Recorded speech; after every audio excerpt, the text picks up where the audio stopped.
নেটৱৰ্কৰ প্ৰব্লেমৰ কাৰণে লাইভটো কাটি গ'ল।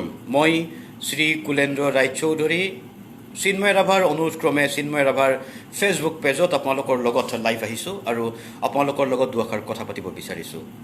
অকণমান আগতে লাইনটো বিচ্যুত হ'ল, মানে নেটৱৰ্কৰ প্ৰব্লেমৰ কাৰণে। মই বহুদিন পিছত এনেকৈ লাইভলৈ আহিছোঁ আৰু মোক ভাল পোৱা মানুহখিনি, চিন্ময় ৰাভাক ভাল পোৱা মানুহখিনিয়ে যাতে মোৰ লগত কথা পাতিব পাৰে, আপোনালোকে প্ৰশ্ন কৰিব, মই আপোনাক উত্তৰ দিবলৈ চেষ্টা কৰিম আৰু মনৰ কথা পাতিবলৈ চেষ্টা কৰিম। অনুগ্ৰহ কৰি আকৌ এবাৰ আপোনালোকে কমেণ্টছ কৰক, কাৰণ লাইনটো কাটি গ'ল নেটৱৰ্কৰ প্ৰব্লেমৰ কাৰণে। আৰু সেই বেমাৰত ভোগাৰ কাৰণে আজি বহুদিন ধৰি ময়ো ঘৰতে লকডাউন হৈ আছোঁ আৰু ঘৰত থাকিয়েই নিজৰ ভাল লগা কামবোৰ কৰি গৈ আছোঁ। বাৰে বাৰে কানেকশ্যনটো বেয়া হৈছে, নেটৱৰ্কৰ প্ৰব্লেম হৈছে। পিছে তুমি কি কাম কৰা? মিৰ্জা ইছলাম ডাঙৰীয়া, মই চিনেমা লাইনৰ লগত জড়িত। মই পৰিচালনা কৰোঁ, মাজে মাজে অভিনয় কৰোঁ।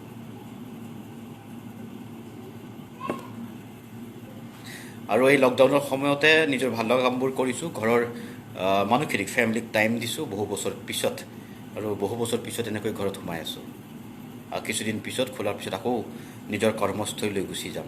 মই প্ৰথমতে চিন্ময় ৰাভাক ধন্যবাদ জনাইছোঁ। চিন্ময় ৰাভা মোৰ বহু পুৰণি ছাত্ৰ, আৰু চিন্ময় ৰাভাই এনেকুৱা এটা পেজ খুলি নতুন প্ৰজন্মক আগুৱাই নিয়াৰ স্বাৰ্থত যি অৰিহণা যোগাই আহিছে, বা এই পেজৰ জৰিয়তে নতুন নতুন শিল্পীসকলক চিনাকি কৰাই দিছে, তাৰ বাবে চিন্ময় ৰাভাক ধন্যবাদ জ্ঞাপন কৰিছোঁ।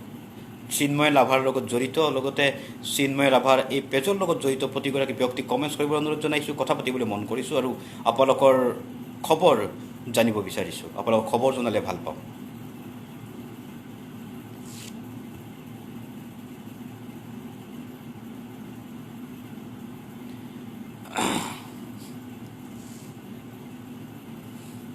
আছেনে কোনোবা?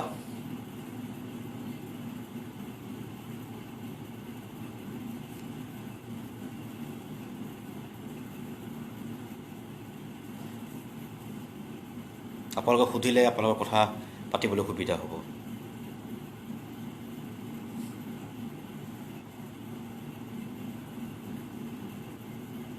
জনাওক আপোনালোকে এই লকডাউনৰ সময়ত কি কি কৰিছে, কেনেকৈ দিনবোৰ অতিবাহিত কৰিছে, আৰু কাৰ কি হবি, সেইবোৰ জনালে ভাল পাম।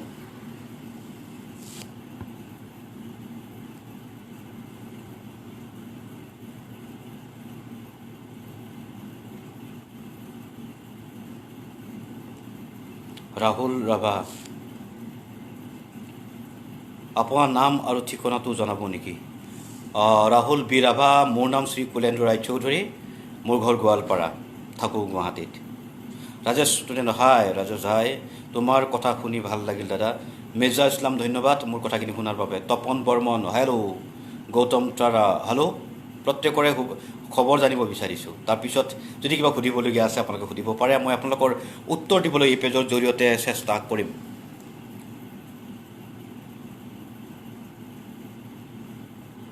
তাৰপিছত নাটকৰ সংলাপ ক'ম, কবিতা মাতিম আৰু মনৰ কথা ক'ম।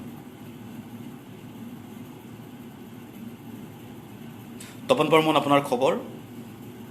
ৰাজেশ চান্দু, ঘৰ ক'ত? মোৰ গোৱালপাৰা ধূপধাৰাত ঘৰ, কৰ্মসূত্ৰে গুৱাহাটী। ভাত খালানে নাই? ধন্যবাদ। সাগৰিকা চৌধুৰী, মোৰ ভাল, আপোনাৰ ভালনে? সাগৰিকা, মোৰ ভাল, বিশেষ ভাল নহয়, কাৰণ পৃথিৱীৰ অসুখ, যদিও ব্যক্তিগতভাৱে মোৰ খবৰ ভাল। তুমি ভালে আছা ন? আজি চিন্ময় ৰাভাৰ পেজলৈ আহিছোঁ, তেওঁ আমন্ত্ৰণ জনাইছে, আৰু মই চিন্ময় ৰাভাৰ পেজৰ লগত জড়িত প্ৰতিগৰাকী ব্যক্তিৰ লগত কথা পাতিব বিচাৰিছোঁ, মনৰ কথা পাতিব বিচাৰিছোঁ, কাৰণ বহুদিন ধৰি লাইফলৈ অহা নাই। আৰু কাৰোবাৰ কিবা কি জানিব বিচাৰিছে মোৰ পৰা, মই জনাবলৈ চেষ্টা কৰিম।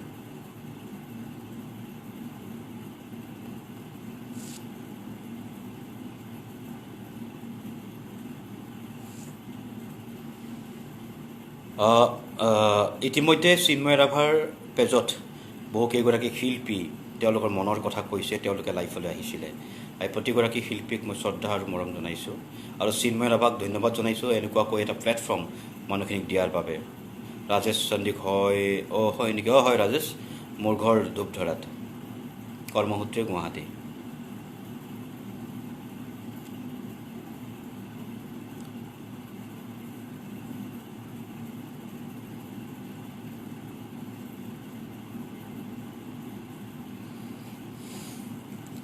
কাৰোবাৰ কিবা ক'বলগীয়া আছেনে?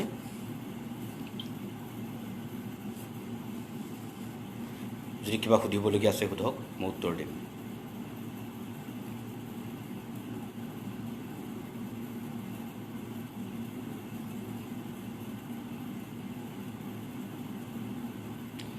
আৰু চিন্ময় ৰাভা যদি আছে, চিন্ময় ৰাভাকো মই কমেণ্টছ কৰিবলৈ অনুৰোধ জনাইছোঁ। আৰু আপোনালোকে মোৰ মাতটো শুনি আছেনে, দেখি আছেনে, মাতটো শুনি আছেনে? যদি শুনা পোৱা নাই তেনেহ'লে মোক জনাই দিলে হ'ল। ৰাজেশ চন্দিক কি চিনেমা কৰিছে? মই চিনেমা এতিয়ালৈকে কৰা নাই, মই এক্টিংহে কৰিছোঁ আচলতে। নতুন চিনেমা মৎস্যগন্ধা বুলি এখন ধীৰাজ দাস কাশ্যপৰ চিনেমা আহিব, সেইখন আপোনালোকে চাব পাব। চন্দনা ৰাভা, এটি ভাল লগা কবিতা আবৃত্তি গাই শুনাচোন। চন্দন ৰাভা, আমি কেৰেলাৰ পৰা আপোনাৰ লাইভ চাই আছোঁ দাদা। গৌতম দা কেৰেলাৰ পৰা, গৌতম তৰা ধন্যবাদ, ইমান দূৰৰ পৰা লাইভ চাই আছা, ভাল লাগিছে। এটা সংলাপ মই ক'ম আপোনালোকৰ সন্মুখত প্ৰথমতে, তাৰপিছত আমি বাকী কবিতাৰ কথা পাতিম। এটা সংলাপ হৈ যাওক ন। বিহু কম কি কৈ আছে দাদা? হয়, কাৰণ এনেই সুধিলোঁ যে ভাত খালে নে নাই বুলি। ভাত খাইছোঁ। এটা সংলাপ আপোনালোকৰ আগত মই ক'ব খুজিছোঁ, আৰু তাৰপিছতেই আমি কবিতাৰ কথা পাতিম।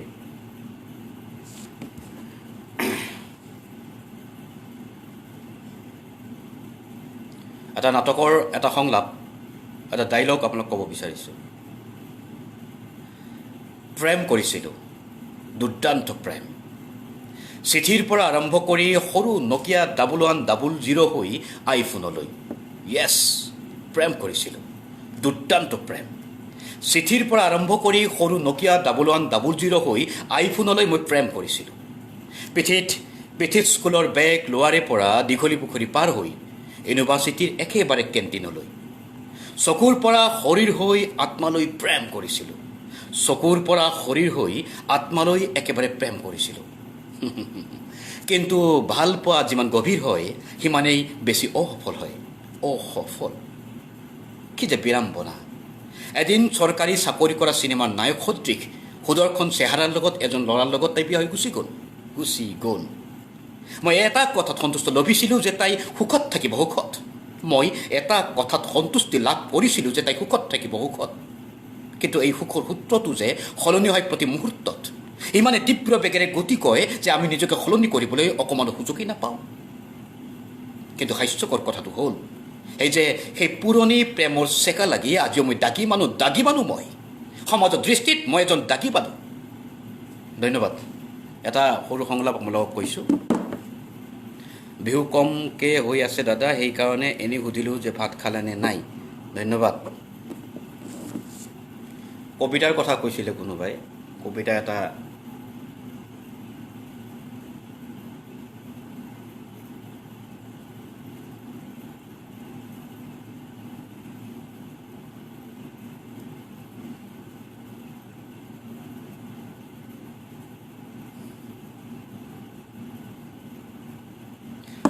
কবিতা সম্পৰ্কে কিছু জানিব বিচাৰোঁ। সাগৰিকা চৌধুৰী, কেনেকুৱা ধৰণৰ কথা কবিতা সম্পৰ্কে? সাগৰিকা চৌধুৰীয়ে এটা প্ৰশ্ন কৰিছে, কবিতা সম্পৰ্কে কিছু জানিব বিচাৰোঁ। মই জনাবলৈ চেষ্টা কৰিম কেনেকুৱা কথা।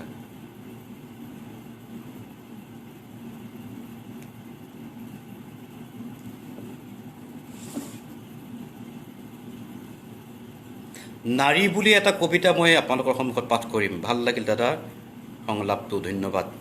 নাৰী বুলি এটা কবিতা মই আপোনালোকৰ আগত মাতিম। কবিতা নাৰী। লঠঙা গছডালৰ কুঁহিপাতবোৰে মানুহক সোধে। লঠঙা গছডালৰ কুঁহিপাতবোৰে মানুহক সোধে, অৰণ্য আৰু নিজৰাৰ সম্পৰ্ক কি? অৰণ্যৰ অন্ধকাৰত জীৱন সুতি হেৰাই যায় বিলাসিতা নাৰী আৰু পুৰুষৰ। নিজৰাক সোধা প্ৰশ্নৰ উত্তৰ বিচাৰি পথভ্ৰষ্ট হৈ ভিক্ষাৰী বুকচাত তুলি লৈ স্বাধীনতা। নাৰী, তুমি কিহৰ তাৰণাত আত্মগোপন কৰিছা? তুমি কিহৰ তাৰণাত আত্মগোপন কৰিছা? যৌৱন আৰু জীৱিকাৰ শ্ৰুতিলিপি লিখি বাৰে বাৰে হেৰুৱাইছা কিয় বাট? ফাগুন বতৰ, গাভৰু তোমাৰ দেহৰ গোন্ধ, ক'ত লুকাই থোৱা নাৰী, ক'ত? আজি আবেলি আহিবা, ফাগুন খেলিম, প্ৰেম আৰু প্ৰেমহীনতা ৰাখৰ লিখিম দুয়ো, আৰু আবেলি থপিয়াই পখিলা ধৰিম তোমাৰ খোপাত। আজি অৰণ্য আৰু নিজৰা সুধো বলা, আজি অৰণ্য আৰু নিজৰা সুধো বলা, আকাশৰ দিশ আৰু বাণী কিমান।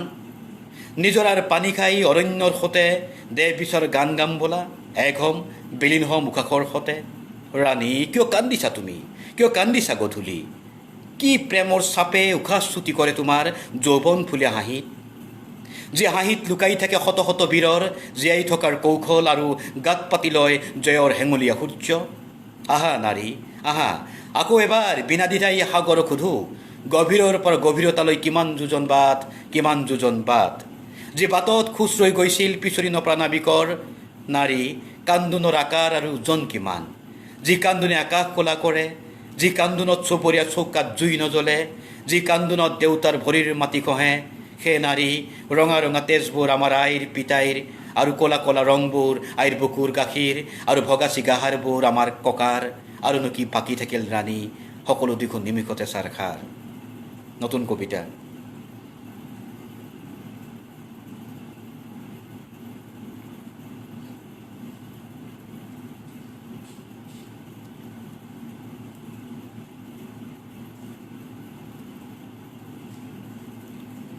আৰু নকিয়া মোবাইলৰ পৰা ডাইলগ প্ৰেমত কনভাৰ্ট হৈ গ'ল।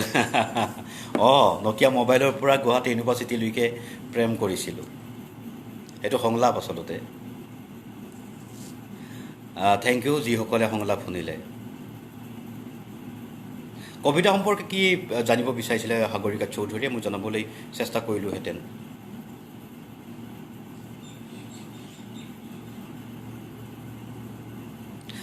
নতুন কবিতা, ধুনীয়া ছোৱালীৰ প্ৰেমত নপৰিব। আপোনাক শুনিব বিচাৰে? ধুনীয়া ছোৱালীৰ প্ৰেমত নপৰিব, ধুনীয়া ছোৱালীৰ প্ৰেমত নপৰিব, কিয়নো তেওঁলোকে প্ৰেমিক সলাব ভাল পায়, এয়া তেওঁলোকৰ নিচা আৰু পেচা। ধুনীয়া ছোৱালীৰ প্ৰেমত নপৰিব, কিয়নো তেওঁলোকে প্ৰেমিক সলাব ভাল পায়, এয়া তেওঁলোকৰ নিচা আৰু পেচা। ধুনীয়া ছোৱালীৰ প্ৰেমত পৰি দুখত আপুনি বন্ধুমহলক মাতি আনি এটা ফুল খাই মাটিত চুচুৰিব পাৰিব, কবিতা লিখিব পাৰিব। ৰাতি 3 বজাত তাই ফটো চাই চাই কান্দি কান্দি বন্ধুবৰ্গক টোপনিৰ পৰা জগাই অদ্ভুত কাহিনী কিছুমান ক'ব পাৰিব। আপুনি দাড়ি নাকাটিব, চুলি নাকাটিব বা চুলি খুৰাই দিব। মন গ'লে এইবাৰ আপুনি জিঅ'ত জইন কৰিব, জিমত জইন কৰিব, বডি বনাব আপুনি এইবাৰ। জানেনে, ধুনীয়া ছোৱালীয়ে আচাৰ নাখায়, ধুনীয়া ছোৱালীয়ে আচাৰ নাখায়। ধুনীয়া ছোৱালীয়ে ভাল পায় স্পেনিছ গীটাৰ, বাৰ, কামাকাজি। ৰঙা নীলা পোহৰৰ মাজত বুকুত বুকুৰু খুন্দা, ওঠত ওঠ, হুইস্কি, গাৰ্লফ্লেগ, চিকেন তন্দুৰী। ধুনীয়া ছোৱালীয়ে ভাল নাপায় কবিৰ মেঘমল্লাৰ ৰাগ। তেওঁলোকে নাজানে মেঘ আৰু বৰষুণৰ সম্পৰ্কৰ কথা। তেওঁলোকে প্ৰেম নকৰে, তেওঁলোকে প্ৰেমত নপৰে। মিছা কথা কোৱা তেওঁলোকৰ বংশগত পৰিচয়। সেয়ে তেওঁলোকে জানে মিছা প্ৰেমৰ গৰ্ভপাতৰ ঠিকনা। সেয়ে কৈছোঁ, ধুনীয়া ছোৱালীৰ প্ৰেমত নপৰিব, নপৰিব, নপৰিব, নপৰিব। গৌতম তাৰা, ভাল লাগিল কবিতাটো শুনি, থেংক ইউ। সাগৰিকা চৌধুৰী, কবিতাৰ বিষয়ে কি জনাম মই এতিয়া? কি জানিব বিচাৰে সেইটোৱে ডাঙৰ কথা। প্ৰশ্নটো কি? জনাবলৈ বহু কথা থাকে, কিন্তু আপোনাৰ প্ৰশ্নটো কি?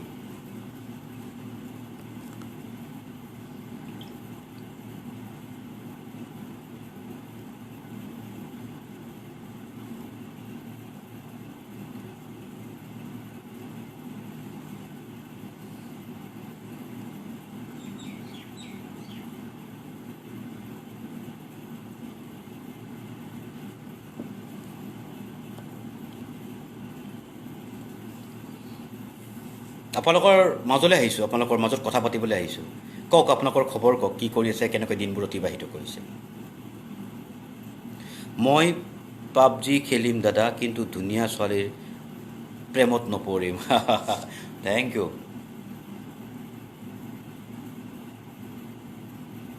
আৰু কাৰোবাৰ?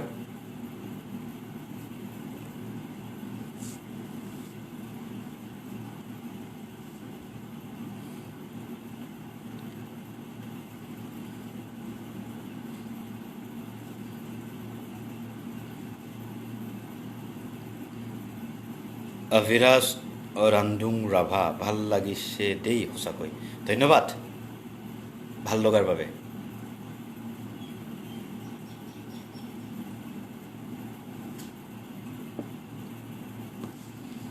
কওক আপোনালোকৰ খবৰ কওক কি জানিব বিচাৰিছে এতিয়া লকডাউন আৰু গুৱাহাটীৰ পৰা আহি আজি 40 দিনতকৈ বেছি হ'ল ঘৰত সোমাই থকা আৰু লকডাউন চৰকাৰৰ নিয়ম মতে মই সম্পূৰ্ণভাৱে মানি আহিছোঁ সম্পূৰ্ণভাৱে ঘৰৰ ভিতৰতে আছোঁ কাকো আহিবলৈ দিয়া নাই আৰু কলৈকে মই যোৱা নাই আৰু ঘৰতে আছোঁ ঘৰতেই নিজৰ ভাল লগা কামবোৰ কৰি আহিছোঁ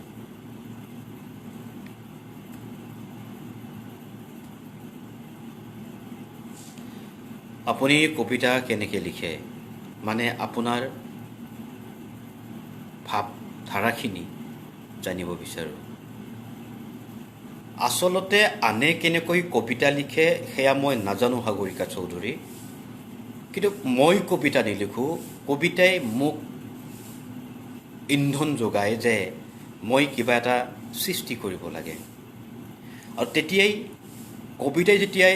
কবিতাই যেতিয়া সহায় কৰে কবিগৰাকীক তেতিয়া কবিতা লিখিবলৈ সহজ মন গ'লেই কবিতা লিখিব নোৱাৰি বা আনে কেনেকৈ লিখে মই নাজানো কিন্তু মন গ'লে মই কবিতা নিলিখোঁ যেতিয়া কবিতাই মোক অসুবিধাৰ সৃষ্টি কৰে তেতিয়া মই কবিতাটো লিখিবলৈ কবিতা জন্ম দিবলৈ চেষ্টা কৰোঁ আৰু তেনেকৈ কবিতাবোৰ সৃষ্টি হৈ আছে গুৱাহাটীত আছা নেকি তুমি দাদা নাই মই গুৱাহাটীত নাই লকডাউন কাৰণে ঘৰত আছোঁ আজি বহুত দিন হ'ল 40তকৈ বেছি দিন হ'ল হিতেশ ৰাভা গান এটা গাবা দাদা মই গান নাগাওঁ মই জীৱনত কৰিব নোৱাৰা কামটোৱে হৈছে গান গোৱাটো গান লিখিব পাৰোঁ সুৰ দিব পাৰোঁ কিন্তু গান আজিলৈকে গোৱা নাই বা গান গাব নোৱাৰোঁ আৰু মই চেষ্টাও কৰা নাই ইমান সহজ নহয় আচলতে গান বিষয়টো গতিকে বেয়া নাপাব মই গান গাব নোৱাৰিম Sagarika Chowdhury thank you welcome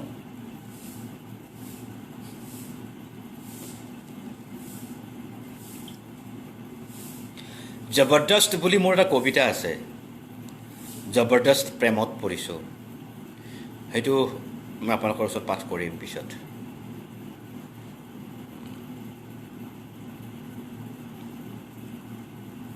আৰু আছেনে পেজত মানুহ লাইভটো চাই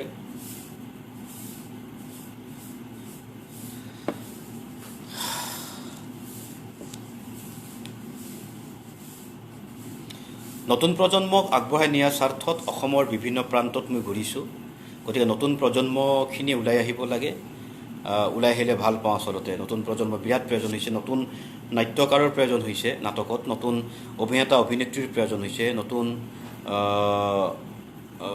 পৰিচালকৰ প্ৰয়োজন হৈছে ৰহিদুল চাই আছা আপোনাৰ কণ্ঠ সঁচাকৈ ভাল পাওঁ সকলো ভাল লাগে আপোনাৰ তথাপি বেছি ভাল পাওঁ কণ্ঠ সুন্দৰ কণ্ঠৰ গৰাকী আপুনি প্ৰতিটো কবিতা আপোনাৰ ভাল লাগে ৰহিদুল হক মোৰ এজন খুব ভাল ভাইটি বন্ধু আৰু খুব ভাল সাংস্কৃতিক কৰ্মী গতিকে ৰহিদুলক অসমৰ প্ৰায়ভাগ মানুহে জানে যিসকল ব্যক্তিয়ে ৰহিদুল হকক নাজানে তাৰ বিষয়ে মই কৈছোঁ ৰহিদুল হক এজন ভাল সাংস্কৃতিক কৰ্মী সমাজকৰ্মী সাংস্কৃতিক কৰ্মী আৰু সমাজ সেৱকৰ লগতে সমাজ সংগঠক ৰহিদুল খুব ভাল ল'ৰা মোৰ ভাইটি আৰু বন্ধু তেওঁ ৰহিদুলক প্ৰত্যেকে চিনি পোৱাটো দৰকাৰ অসমৰ ৰাইজে তেওঁ ভাল ভাল কিছুমান কাম কৰি আছে ভাল ভাল পদক্ষেপ তেখেতে কিবা কিবি লৈ আছে য'ত আমি নিজেই জড়িত হৈ আছোঁ গতিকে মই কৈ থ'লোঁ প্ৰত্যেককে ৰহিদুল হক এই চিন্ময় পেজতে আছে তেওঁৰ লগত যোগাযোগ আপোনালোকে কৰিব সত্যজিৎ দত্ত থেংক ইউ সত্যজিৎ দত্ত চাই থকাৰ বাবে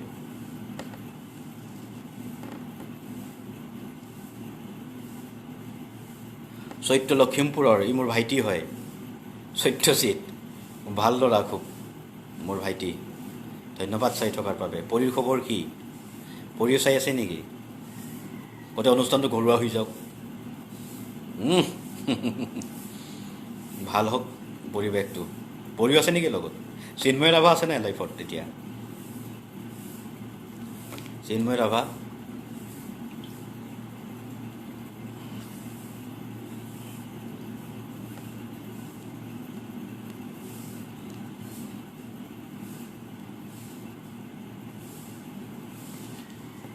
এটা নতুন কবিতা মিছ হাই দাদা ময়ূৰী পেগু ধন্যবাদ আছোঁ ভালে আছোঁ আৰু এটা ডাইলগ কম এটা নতুন কবিতা লিখা হৈছে মিছ নিমাত বেগম। মিছ নিমাত বেগম, মোৰ জীৱনৰ 31টা বসন্তৰ সকলো সময় এতিয়াৰে পৰা আপোনাৰ মিছ নিমাত বেগম। যদি আপুনি বিচাৰ বুদ্ধিৰে বিশ্লেষণ কৰিব নোৱাৰে, সেই সময় তাত মোৰ দুখ নাথাকিব মিছ নিমাত বেগম। কতবাৰ মৃত মানুহৰ ভৰি চুই বিদায় জনাইছিলোঁ পাপক, কতবাৰ স্নান নকৰাকৈয়ে দৰ্শন কৰিছিলোঁ ভগৱানক, কতবাৰ সুখ বিচাৰি চলাত কৰিলোঁ হৃদয়, উদং কৰিলোঁ প্ৰেয়সীৰ বুকু, কতবাৰ হত্যা কৰিলোঁ নিজক। চেকুৰি কন্দা সময়বোৰ এতিয়াৰে পৰা আপোনাৰ মিছ নিমাত বেগম। কেতিয়াবা সময়বোৰে আপোনাক অলৌকিক অথবা ভৌতিক ঘটনা দাঙি ধৰিব পাৰে। আপুনি পিছে ভয়ে নাখাব, মোৰ সময়বোৰ তেনেকুৱা মোৰ দৰে। মোৰ ব্যক্তিগত সময়বোৰ দৃষ্টি য'তে নিবদ্ধ হ'ব পাৰে, যি সময় মই কিছু সময়ৰ আগতে আপোনাক দিলোঁ। মহামূল্যৱান সময়খিনি আপোনাক দিয়াৰ বাবে আপুনি আছিল মোৰ দৃষ্টিত একমাত্ৰ নাস্তিক আৰু নিৰ্বাচিত ব্যক্তি। হয়তো আপুনি ভাবিছে আপোনাক মই বিপদত পেলাইছোঁ। আশ্চৰ্য আৰু অদ্ভুত ঘটনা এটাৰ আপুনি সাক্ষী হ'বলৈ গৈ আছে। সাক্ষী মিছ নিমাত বেগম, 31 বছৰীয়া মোৰ সময়খিনি আজিৰ পৰা আপোনাৰ। আপুনি যোগ কৰিব নে বিয়োগ কৰিব, সেই সকলো এতিয়া আপোনাৰ অধীনত। মোৰ কৰিবলগীয়া একোৱে নাই। এতিয়া সময়খিনিৰ গৰাকী আপুনি। মিছ নিমাত বেগম, শুভেচ্ছা জনাইছোঁ আপোনাক মোৰ জীৱনৰ পৰা। মোৰ জীৱনৰ গতিৰ উঠা-নমা, কৃতকাৰ্যতা, নাম যশ, আনকি স্বৰ, বুকু, গালি, লাথ, বিতৰ্ক সকলো আপোনাৰ, এতিয়াৰে পৰা আপোনাৰ। মিছ নিমাত বেগম, বৰ কষ্ট হ'ব আপোনাৰ, বৰ কষ্ট হ'ব মোৰ সময়বোৰক বুজোতে। বৰ গধুৰ, মোৰ সময়বোৰ বৰ খঙাল, আৱেগহীন। মই ইমান দিনে সময়বোৰ খুব দিয়া নাছিলোঁ। ইমান দিনে শ্ৰমিকৰ দৰে ব্যৱহাৰ কৰিছিলোঁ সিহঁতক। গাধৰ দৰে, কুকুৰৰ দৰে, গাহৰিৰ দৰে, কছাইৰ দৰে ব্যৱহাৰ কৰিছে নিসন্দেহে। মিছ নিমাত বেগম, জানি থোৱা ভাল, অতি কৰোণভাৱে মই মোৰ সময়বোৰ আপোনাক দিলোঁ। অতি বিশ্বাসেৰে, যে বিশ্বাস মই পৃথিৱীক কৰোঁ, যে বিশ্বাস মই উশাসক কৰোঁ, যে বিশ্বাস মই সৃষ্টিক কৰোঁ, আৰু সেই বিশ্বাস মই মোৰ 31 বছৰীয়া জীৱনটোক সময়ক কৰোঁ। মিছ নিমাত বেগম, 31 বছৰীয়া মোৰ সেই সময় আজি আপোনাক দিলোঁ আকৌ এবাৰ শুভেচ্ছাৰে। ধন্যবাদ। চকিউত মেয়ৰী পেগু, ধন্যবাদ। চিন্ময়, ধন্যবাদ চাই থকাৰ বাবে। ৰহিদুল হক, আপুনি নতুন প্ৰজন্মৰ বাবে বহুত কৈছে, ধন্যবাদ দাদা। চেষ্টা এটা কৰি আছোঁ কৰিবৰ কাৰণে। ৰাজেশ কৌশিক, হয় নেকি আপুনি গান লিখে নেকি? মোৰ কাৰণে লিখিবচোন। নিশ্চয় লিখিম। মিছ নিমাত বেগম, এটা নতুন কবিতা আপোনালোকক মাতি শুনালোঁ।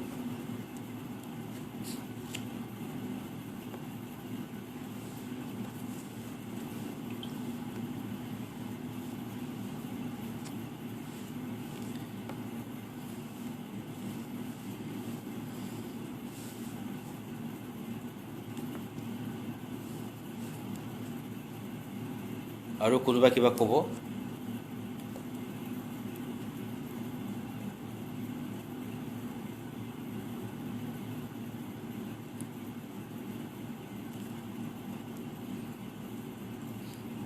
পঢ়ি নিভাজ মনৰ মানুহজন, পঢ়ি ভালে আছ?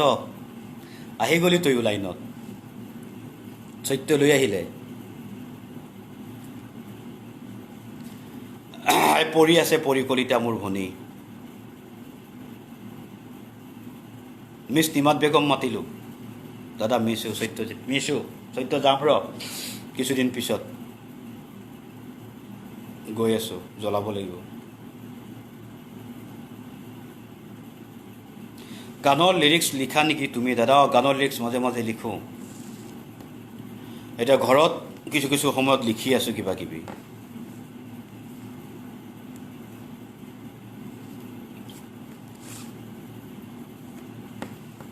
মিছ কৈছোঁ আপোনাক।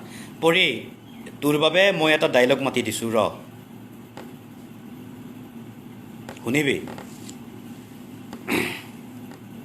সকলোৰে কাৰণে ফেচবুক মানে চিন্ময় ৰাভাৰ ফেচবুক পেজত থকা সকলোৰে কাৰণে এটা ধুনীয়া ডাইলগ, যিটো ডাইলগ মই কিছুদিন আগতেই মোৰ সেন্দুৰে কান্দিছে এখন নাটকত মই ব্যৱহাৰ কৰিছিলোঁ গুৱাহাটীত। মোক সেই সংলাপটো ক'ব বিচাৰিছোঁ।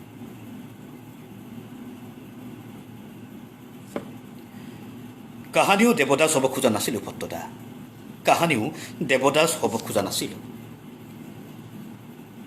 কাহানিও দেৱদাস হ'ব খোজা নাছিলোঁ ভট্টদা, কাহানিও হ'ব খোজা নাছিলোঁ। তগৰৰ বিৰহত মদ খাবলৈ শিকিলোঁ, মাটিত চুচৰি চুচৰি বিৰহৰ পদ্য আওৰাবলৈ শিকিলোঁ। তগৰে এদিন শিকালে মদ বাদ দিয়ক, অন দ্য স্পট মদ বাদ দিলোঁ। বটলটো বুজালোঁ, আৰে আজিৰ পৰা তোৰ আৰু মোৰ কোনো সম্পৰ্ক হ'ব নোৱাৰে, আজিৰ পৰা তই দূৰত ময়ো দূৰত, তোৰ আৰু মোৰ মাজত সন্ধি হ'ব নোৱাৰে, কেতিয়াও সন্ধি হ'ব নোৱাৰে। আৰে জানুৱাৰ আছিলোঁ, জানুৱাৰ আছিলোঁ, প্ৰেমে মানুহ হ'বলৈ শিকালে। তাই কৈছিল ভাল পোৱাৰ বাহিৰেও এই পৃথিৱীত আৰু বহুত কিবা কিবি আছে, কিন্তু তাইক মোৰ কেতিয়াও কোৱা নহ'ল যে মই তাইক ভাল পাওঁ। আৰে মোৰ মা দেউতা ইমানখিনি থাকোঁতে মৰি থাকিল, কেঁচুৱা থাকোঁতে ঢুকাল, আইতাৰ কোচত ওলমি ডাঙৰ হ'লোঁ। এদিন আইতাও গুচি গ'ল। ৰ'ব দেই, এদিন আইতাও গুচি গ'ল। ভোকৰ ভাত পিয়াহৰ পানী টোপাল ভগৱানে কিবাকৈ মিলাই গ'ল। বহু মানুহ হেৰুৱালোঁ, বহু মানুহ পালোঁ, সুখ দুখৰ অহা যোৱা চলিয়াই থাকিল। এদিন তগৰক পালোঁ, একো ইংগিত নিদিয়াকৈয়ে এদিন তগৰ মোৰ পৃথিৱী হৈ পৰিল। আৰু এটি সৰু জীৱনটোত মই বহুত মানুহ হেৰুৱালোঁ ভট্টদা, বহুত মানুহ হেৰুৱালোঁ। এইটো আছিলে আগৰ ডাইলগ, এতিয়া মনত নাই ইমান ডাইলগ, অলপ চাইছে মাতিছোঁ আৰু কওক আপোনালোকৰ খবৰ। লকডাউনত আপোনালোকে কেনেকৈ দিন অতিবাহিত কৰিছে ঘৰত থাকি থাকি? আৰু চিন্ময় ৰাভাৰ এই ফেচবুক পেজত থাকি অসমৰ বিভিন্ন জিলাৰ মানুহ গোট খাইছে, এইটো ভাল খবৰ। আৰু এই পেজটোৰ জৰিয়তে চিন্ময় ৰাভাই যেনেকৈ আমাক এনেকৈ লৈ আহিছে শিল্পীসকলক, আকৌ নতুন নতুন শিল্পীসকলক লৈ আহক, তাক কামনা কৰিম।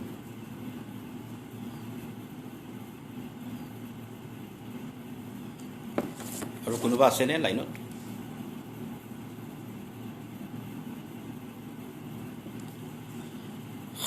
নাই চাগে।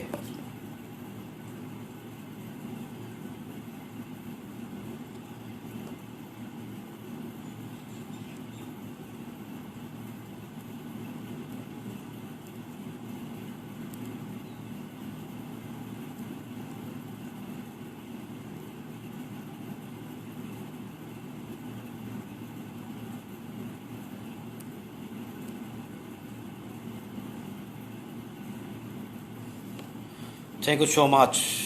Thank you. সাগৰিকা চৌধুৰী ক'লৈ গ'ল বা বাকী মানুহখিনি? শেষৰ কবিতা এটি পাঠ কৰি মই আপোনালোকৰ মাজৰ পৰা বিদায় মাগিম। এটা সৰু কবিতা, তাৰপিছতে আপোনালোকৰ মাজৰ বিদায় মাগিম। জবৰদস্ত বুলি কবিতা এটা, তাৰ আগতে আৰু এটা সৰু সংলাপ।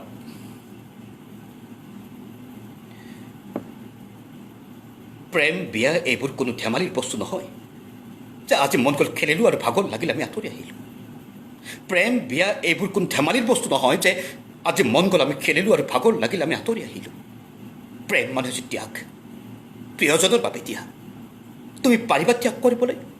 চহৰৰ অট্টালিকাত থকাৰ পিছত আমাৰ গাঁৱৰ ঘৰত থাকিব পাৰিবা? আৰু তোমাৰ দেউতাৰ বিখ্যাত ব্যৱসায়ী অজয় দত্তই পাৰিব মোৰ খেতিয়ক দেউতাক ব্যয় বুঢ়ী স্বীকাৰ কৰিবলৈ? নোৱাৰে, কেতিয়াও নোৱাৰে। কস্তুৰী, মোক বিচাৰি তুমি আৰু কেতিয়াও নাহিবা, অন্ততঃ এই জনমত কৈ থলোঁ। শেষত এটা কবিতা মাতিম আৰু আপোনালোকৰ মাজৰ পৰা মই বিদায় ল'ম। জবৰদস্ত। অসম্ভৱ প্ৰেমত পৰিছোঁ মই, অসম্ভৱ প্ৰেমত পৰিছোঁ মই, হয় জবৰদস্ত। মই প্ৰেমত পৰিছোঁ কিছুদিনৰে পৰা, সেইবাবে আকাশ নীলিম সাগৰ, মূৰৰ পৰা ভৰি তলুৱালৈ ফাগুন। হয় অসম্ভৱ প্ৰেমত পৰিছোঁ মই জবৰদস্ত। এতিয়াৰে পৰা ৰাতিবোৰ গুলজাৰ কৰি দিম পল্টন বজাৰৰ ৰেলৱে ষ্টেচনত, আৰু কপালত আখৰ লিখিম চুমাৰ। দেওবাৰে হাকুটিয়াই তোমাৰ বুকুৰ বাগিচাৰ পৰা পাৰি আনিম ভালপোৱা আৰু স্পৰ্শ কৰিম জীৱন, কিয়নো অসম্ভৱ প্ৰেমত পৰিছোঁ মই জবৰদস্ত। ৰাতি ৰাতি আমি অনৰ্গল কথা পাতিম দিয়া, ৰাতি ৰাতি আমি অনৰ্গল কথা পাতিম দিয়া। নেৰুদাৰ কথা, বহেশ্বৰৰ কথা, পিকাচৰ কথা, নতুবা পুৱাৰ পৰা ৰাতিলৈ বেটুপাত আঁকিম তোমাৰ। য'ত য'ত পৃথিৱীৰ ব্যৰ্থ প্ৰেমিকে কবিতা লিখিব ভগ্ন হৃদয়ৰ, আৰু দলিয়াই দিম ভালপোৱাৰ খোলা খিৰিকিলে শিল আৰু মাটি। অসম্ভৱ প্ৰেমত পৰিছোঁ মই জবৰদস্ত। সেইবাবে মোৰ ওঠত লাগি থাকক তোমাৰ ওঠৰ নিচা। মৰা শৱবোৰে ৰাতি ৰখি থাকক ভাল পাই উচপি কান্দক বিচনাত, আৰু মিচিং গাঁৱৰ ফটিকা পি পি কবিসকল জাগি থাকক, জাগি থাকক, জাগি থাকক। আজি বহুদিন হ'ল তুমি নজনাকৈয়ে তোমালৈ চাই আছোঁ।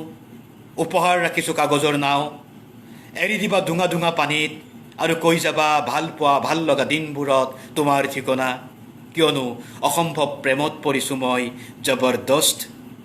সেয়ে সুৰা পঢ়িছোঁ মই নিচাত মাতাল হৈ ৰাতি, যিদৰে ফুলশয্যা নিশা মাতাল হৈ ৰিহা। হয়, অসম্ভৱ প্ৰেমত পৰিছোঁ মই জবৰদস্ত। এতিয়া হুমুলীয়া মোৰ অশান্ত জীৱন জ্যামিতিৰ বৃত্ত, এনেকৈয়ে এদিন ৰাতি মই মৰি থাকিম, যিদৰে মৰি মৰি যি থাকে হাৰ অস্থি আৰু মজ্জা কবিসকলৰ। হয়, অসম্ভৱ প্ৰেমত পৰিছোঁ মই জবৰদস্ত। আজি মদ খাম কবিতাটো এবাৰ গাই দিব, আজি মদ খাম শুনাওক। সত্য আৰু পৰি এটা ৰিকুৱেষ্ট কৰিছে মদ খাম। আচলতে সেই কবিতা বহুত পুৰণি কবিতা, মনত নাই, তথাপি দুটা লাইন মনত আছে নেকি চাওঁ।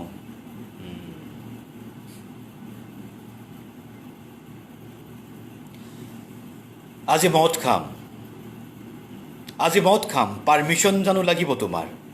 কি ক'বা? নাখাবা না প্লিজ।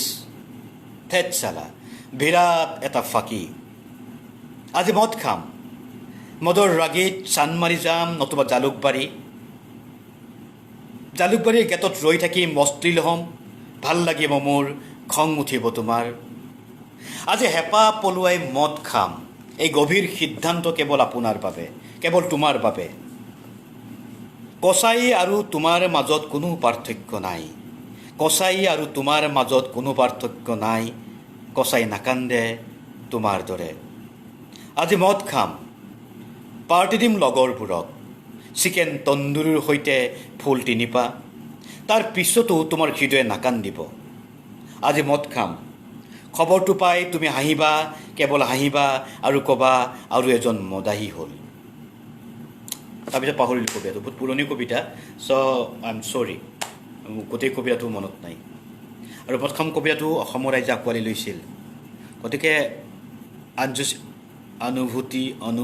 অনুভৱী গোটেইখিনি মুখস্থ নাই কবিতাটো, বহুত পুৰণি কবিতা। সত্যজিত, আঞ্জুছ আৰু পৰিক ধন্যবাদ জনাইছোঁ। ইমান দীঘলীয়া কবিতা মনত নাথাকে।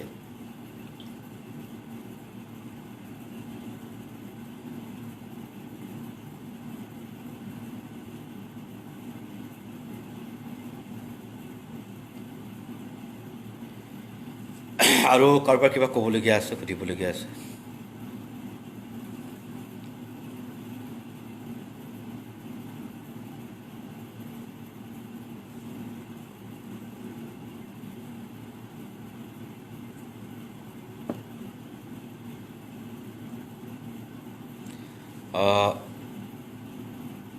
ভাল লাগিল চিন্ময় ৰাভাৰ ফেচবুক পেজলৈ আহি, আৰু যিসকল ব্যক্তিয়ে মোক এনেকৈ মোক চাই থাকিলে বা মোৰ কথাবোৰ শুনিলে, মোৰ কবিতা শুনিলে, সংলাপ শুনিলে, প্ৰত্যেককে ধন্যবাদ জনাইছোঁ। আৰু চিন্ময় ৰাভাৰ এই পেজটো চবে লাইক কৰিব, আৰু চিন্ময় ৰাভাৰ লগতে অসমৰ প্ৰতিগৰাকী